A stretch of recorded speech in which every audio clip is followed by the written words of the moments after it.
ಚಂದನ್ ಶೆಟ್ಟಿ ಈಗ ನಾರ್ಮಲ್ ಕೀರ್ತಿ ಜೊತೆ ಒಂದು ಸಾಂಗ್ ಮಾಡ್ತೀರಿ, ಕಿರಿಕ್ ಕೀರ್ತಿ. ಆ ಸಾಂಗ್ ಏನಾದ್ರು ಜ್ಞಾಪನ ಬರುತ್ತಾ ತಮಗೆ? ಸ್ವರ್ಗ ಬೆಂಗಳೂರು, ಸ್ವರ್ಗ ಬೆಂಗಳೂರು ಅಂತಿದೆ, ಮತ್ತೆ ಮರ ಕಡಿಬೇಡ ಅಂತ.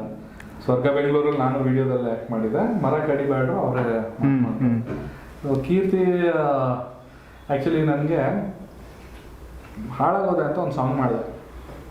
ಆ ಟೈಮಲ್ಲಿ ಕೀರ್ತಿ ಅವಾಗ ಎಲ್ಲಿ ವರ್ಕ್ ಮಾಡ್ತಿದ್ರೆ ಹಂಗೆ ಮೀಡಿಯಾದಲ್ಲೇ ಏನೋ ಚಾನೆಲ್, ಸುವರ್ಣ ಚಾನೆಲಲ್ಲಿ ವರ್ಕ್ ಮಾಡ್ತಿದ್ರು ಕೀರ್ತಿ. ಸೊ ಅವಾಗ ಒಂದು ದಿವಸ ಯಾರ್ದೋ ಕಾಂಟ್ಯಾಕ್ಟಿಂದ, ಇಲ್ಲ ಯಾರು ಇವನು ಚಂದನ್ ಶೆಟ್ಟಿ, ಏನು ಈ ಥರ ಸಾಂಗ್ ಬರುತ್ತೆ, ನಾವು ಕೇಳಿಲ್ಲ ಸಾಂಗು, ಹಿಂಗೂ ಬರೀಬೋದಾ ಸಾಂಗು ಅಂತ ಆ ವ್ಯಕ್ತಿ ಇಡೀ ಸಾಂಗ್ನ ಬಯಾಟ್ ಮಾಡಿದ್ದಾರೆ. ನನಗಿಂತ ಫಾಸ್ಟ್ ಆಗಿ ಆಡ್ತಾರೆ ಅದನ್ನ. ಓಕೆ. ಬಂದು ಯಾರೋ ಒಬ್ರು ಯಾರ್ದೋ ಮುಖಾಂತರ ನಲ್ಲಿ ಭೇಟಿಯಾಗೋ ಅವಕಾಶ ಸಿಕ್ಕಿದ ತಕ್ಷಣ ಬ್ರೋ 1 ನಿಮಿಷ ಅಂದ್ಬಿಟ್ಟು ಅವ್ರ ಕಾರಲ್ಲಿ ಜೋರಾಗಿ ಸೌಂಡ್ ಕೊಟ್ಬಿಟ್ಟು ಆ ಸಾಂಗ್ ಹಾಕ್ಬಿಟ್ಟು ಫುಲ್ ಸಾಂಗ್ ನನ್ನ ಮುಂದೆ ಹಾಡಿದ್ರು. ನಾನು ನೋಡ್ಬಿಟ್ಟು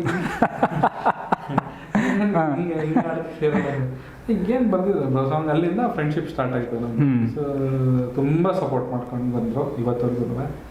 ಸೊ ಅದು ಕೀರ್ತಿ ಜೊತೆ.